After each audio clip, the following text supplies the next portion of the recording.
Senate इंतखाबात के लिए कागजात नामजदगी की जांच पड़ताल आज और कल जारी रहेगी। इस्लामाबाद से सेनेट की 2 नशिस्तों पर 4 उम्मीदवार मैदान में। तफसीलात जान लेते हैं। इलेक्शन कमीशन के बाहर मौजूद है नुमाइंदा बोली फहाद चौधरी। जी फहाद चौधरी, आगाह कीजिएगा।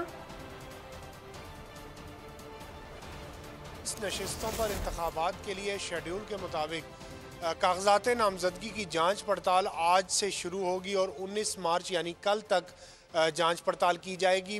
चारों सूबाई दारुल हुकूमतों में जो रिटर्निंग अफसरान हैं और इस्लामाबाद की 2 नशिस्तों के लिए रिटर्निंग अफसर कागजात नामजदगी की जांच पड़ताल करेंगे। इस्लामाबाद से 4 उम्मीदवार मैदान में हैं। 2 नशिस्तों पर एक टेक्नोक्रेट की नशिस्त है और एक जनरल नशिस्त है, जिस पर इत्तेहादी हुकूमत की जानिब से टेक्नोक्रेट की नशिस्त पर इसहाक डार को उम्मीदवार नामजद किया गया है, जबकि जनरल नशिस्त पर पीपल्स पार्टी के राना महमूदुल हसन को नामजद किया गया है उम्मीदवार। और इसी तरह सुन्नी इत्तेहाद कौंसिल की जानिब से भी दोनों नशिस्तों पर उम्मीदवार मैदान में हैं।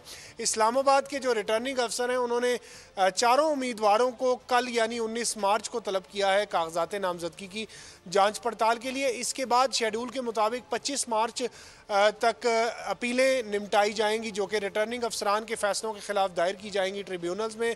और 27 मार्च को उम्मीदवारों की हतमी फहरिस्त आवेज़ा करेंगे रिटर्निंग अफसरान।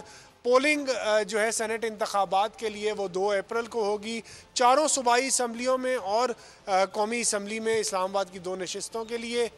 और इसके अलावा इलेक्शन कमीशन की जानिब से इंतखाबात के लिए तैयारियां जो हैं वो मुकम्मल कर ली गई हैं और पहले से शेड्यूल पर अमल दरामद जो है वो जारी है। जी आपका सब्सक्राइब करें और बेल दबाएं ताकि कोई खबर रह न जाए।